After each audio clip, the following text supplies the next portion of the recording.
नमस्कार, मैं हूं डॉक्टर नीतू स्वरूप, आयुर्वेदिक एवं पंचकर्म न्यूरोथेरेपी विशेषज्ञ। आज मैं आपकी मुलाकात कराने वाली हूं एक पेशेंट से जिनका नाम मिस्टर सुशील कुमार है और इनकी उम्र 33 ईयर्स है।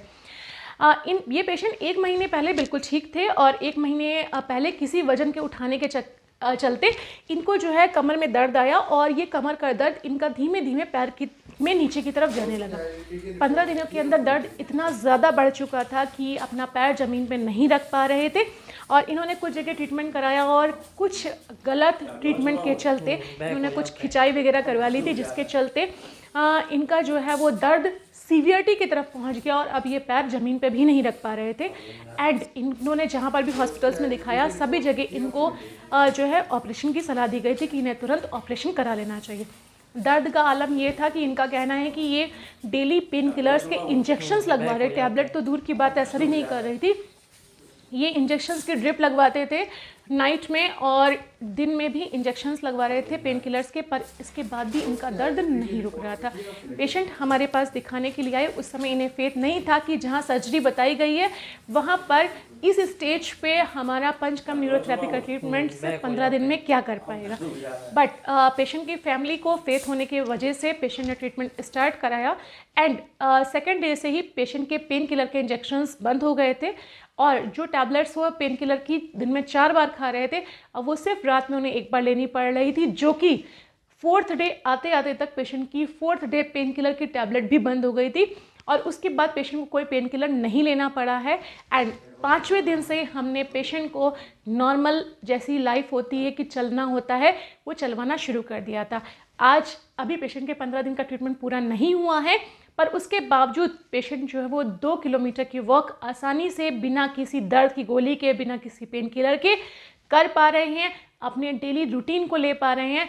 एंड और आज उनका विश्वास इस थेरेपी के लिए, इस ट्रीटमेंट के लिए इतना बढ़ गया है कि वो खुद, उनका कहना है कि जहां मैं सोचता था कि जहां सर्जरी बताई गई है वहां पे एक सिंपल पंचकर्मा न्यूरोथेरेपी या पोटली या जो आप करते हैं उस ट्रीटमेंट के थ्रू कैसे इसमें चीज़ें चेंज हो सकती हैं। बट आपके सामने इस चीज़ का प्रूफ है इस पेशेंट के रूप में और इनके वर्ड्स के रूप में कि इन्हें क्या तकलीफ थी। हम इनकी रिपोर्ट्स भी डाल रहे हैं और हम कोशिश करेंगे कि 3 महीने बाद जब ये अपनी दोबारा MRI कराएंगे तो वो रिपोर्ट भी हम आपको ज़रूर इस पर डाल के दिखाएं, क्योंकि ऐसा नहीं होता कि सिर्फ पेशेंट को अभी आराम आता है, अभी आपको चीज़ें सेटल हो जाती हैं और कुछ चीज़ें आपको फॉलो करनी होंगी अगले 1.5 महीने के लिए। अगर आप ऐसा फॉलो करते हैं तो 2 से 2.5 महीने या 3 महीने बाद आप दोबारा अपनी रिपोर्ट करा के देख सकते हैं। आपके सारे बदलाव आपको रिपोर्ट में देखने के लिए मिलेंगे। तो ऐसा नहीं है कि सिर्फ ये आपका टेम्परेरी रिलीफ है जिसमें आपको सिर्फ टेम्परेरी रिलीफ हो रहा है।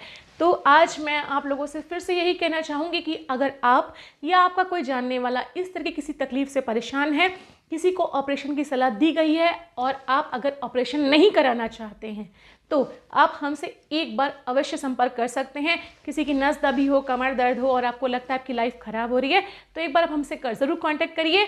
हमारे मिलने की 2 जगह हैं। पहला पता है हमारा स्वरूप क्लिनिक के नाम से DD पुरम बरेली, दूसरा पता है हमारा जो है वो Omchandra multi speciality hospital Mirganj flyover के पास, मीरगंज बरेली। इन 2 जगहों पे आप हमसे कांटेक्ट कर सकते हैं और अगर आप बरेली के बाहर के हैं तो हमारे दिए गए नंबरों पे अपनी रिपोर्ट व्हाट्सअप करके हमसे कांटेक्ट कर सकते हैं। हो सकता है जिस दर्द से आप काफ़ी समय से परेशान हैं और आपको लगता है इसमें कोई रिलीफ नहीं होने वाला, कुछ ही दिनों के ट्रीटमेंट के बाद आप पूर्णतः ठीक हो जाए। तो चलिए आइए मुलाकात करें अपने इस पेशेंट से जिनका नाम मिस्टर सुशील कुमार है और जिनकी उम्र 33 वर्ष है। नमस्कार जी, नाम क्या है आपका? मैम सुशील कुमार सिंह। ओके सुशील, कितनी उम्र होगी लगभग आपकी? मैम 33 है। तो सुशील, थोड़ा सा आप अपने सुनने वाले दर्शकों को एक स्पष्ट शब्दों में पूरा डिस्क्राइब करके बताइए कि आपको क्या तकलीफ थी जिसके चलते आपने आके हमारे यहाँ ट्रीटमेंट करवाया था अपना। मैम मेरे यहाँ मेरे बैक से पैर तक पेन जा रहा था। ये पूरा डिटेल में सुशील बताइए कि आपको कब तकलीफ स्टार्ट हुई थी अपनी और किस तरह स्टार्ट हुई थी? मैम दर्द करीबन 1-1.5 महीने से मेरे पैर में पीछे से उठ रहा था और पूरे पैर में जा रहा था। ऐसी कंडीशन हो गई थी कि मुझे बिस्तर से भी उठना मुश्किल हो गया था। मतलब आपका कहना है कि 1 महीने पहले से आप ठीक थे और 1 महीने पहले आपको अचानक से दर्द शुरू हुआ है कमर से और जो कि पैरों में जा रहा है। देन आपने उसके बाद फिर क्या किया?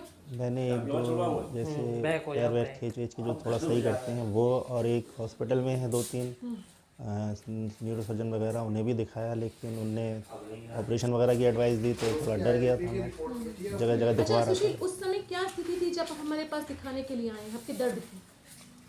दर्द की कंडीशन तो ऐसी थी, मैं पेन किलर पे पेन किलर खा रहा था, कोई भी फ़ायदा नहीं हो रहा था, पेन किलर का भी असर नहीं था, बहुत अच्छा, बुरी मतलब आपका कंडीशन थी, कहना है कि पेन किलर लेने के बावजूद भी आपको कोई फायदा नहीं फ़ायदा हुआ? नहीं था। क्या स्थिति थी, आप कितना खड़े हो पा रहे थे, कितना चल पा रहे थे उस समय पे?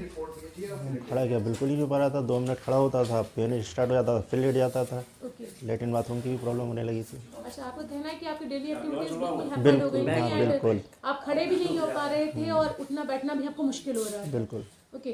और पेन किलर, आपका कहना है कि पेन किलर भी असर नहीं कर रही हाँ, थी दो अपना दो उस समय? दो दो इंजेक्शन लगवा रहा था डोलो वगैरह के, वो भी पेन लगने के बाद भी मैम पेन नहीं रुक रहा था। ओके सुशील, आपका कहना है कि आपको उस समय पेन किलर के इंजेक्शंस भी लग रहे थे बट स्टिल आपका पेन नहीं रुक नहीं रहा हो था। रहा। ओके। तो सुशील, आपको, आपका कहना है कि न्यूरो सर्जन ने आपको सर्जरी एडवाइस की गई थी कि जी सर्जरी होनी है हाँ, आपकी, देन आप हमारे पास ट्रीटमेंट के लिए आए हैं सर्जरी ना करवाते हुए। जी। और क्या स्थिति थी, कितने दिन बाद से आपको दर्द बंद होने लगा था और अब क्या स्थिति है आपकी पहले से?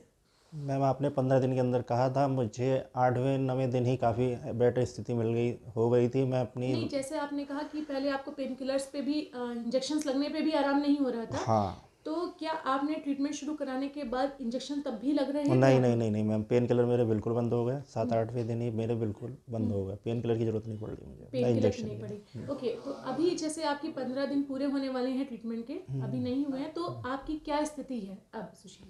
पहले से तो मैम बहुत बहुत ज़्यादा बेटर है मैम, अब तो रिलीज़ हो रहा है कि ऑपरेशन वगैरह नहीं होगा और लाइफ सही दोबारा हो जाएगी मेरी, बच जाऊँगा मैं। नहीं, अभी से और पहले से जो आपकी स्थिति थी उसमें और अब में क्या डिफरेंस है? बहुत फ़र्क है मैम, 70% मुझे लगता है रिलीफ मिल चुका है मुझे कम से कम। ओके। अब आप, जैसे आपने कहा कि उस समय इंजेक्शन लगाने के बाद भी आपका दर्द रुकता नहीं था, आप 2 मिनट भी खड़े नहीं हो पाते थे, जी, आप उठ बैठ नहीं पा रहे थे एंड इवन आपको वॉशरूम्स वगैरह जाने में भी दिक्कत हो रही थी। बहुत अभी बहुत क्या स्थिति है, आप अपने क्या काम कर पा रहे हैं और कितना चल पा रहे हैं? मैं कम से कम 2 किलोमीटर आराम से चल ले रहा हूँ और रोज़ की जो स्थिति है मैं सब नॉर्मल अपना काम कर सकता हूँ अच्छा, you mean to say that कि आप अपनी डेली एक्टिविटी तो कर ही रहे हैं रोज़, और उसके अलावा 2 किलोमीटर के आसपास आप चल लेते हैं। आराम से चल लेता हूँ, इस दौरान अब आपको कोई पेन किलर तो नहीं लेने पड़ कोई रहे हैं? पेन किलर नहीं लेनी पड़ रही है मैम। और अभी आपको लगता है कि नॉर्मली जैसे आप पहले उस समय पैर खड़ा नहीं हो रहा था, आपका लोड नहीं ले रहा था, अभी पैर लोड लेने लगा है आपका? बिल्कुल। ओके। तो सुशील, कितना संतुष्ट हैं आप, क्योंकि आप लोग ज़्यादातर कहते हैं कि भाई आयुर्वेद पे विश्वास नहीं है, पंचकर्म पे विश्वास नहीं है, एंड क्या कहना चाहेंगे आप अपनी स्थिति को देखते, क्योंकि मैम आपने तो महसूस किया है अपनी मैम स्थिति? पहले तो मुझे भी नहीं था, लेकिन करवाया तो जब अपने ऊपर करवाया तो बहुत बहुत बिलीव हुआ है, नहीं तो वरना तो ऑपरेशन से तो बहुत डरा था, मेरी लाइफ ख़राब हो जाती, लेकिन तो बहुत फ़ायदा हुआ। आपकी स्थिति के बहुत सारे लोग हैं जो आपको सुन रहे होंगे जिनकी स्थिति आपकी तरह की है, उन लोगों से आप क्या कहना चाहेंगे, क्या संदेश देना उन चाहेंगे लोगों उन्हें? से मैम एक ही बात मैं कहना चाहूँगा, देखो रीढ़ की हड्डी का ऑपरेशन मतलब लाइफ तो ख़त्म ही है मेरे हिसाब से। अब अगर लाइफ बचानी है तो इधर उधर ऑपरेशन ना करवाते हुए यहाँ एक बार ज़रूर ट्राई करें मैम के पास, क्योंकि प्रैक्टिकली मैंने देखा है, मैं भी बिलीव नहीं करता था, लेकिन मुझे एहसास हुआ कि मेरा नई लाइफ मिली है मुझे, तो मैं ये कहूँगा। Thank you so much.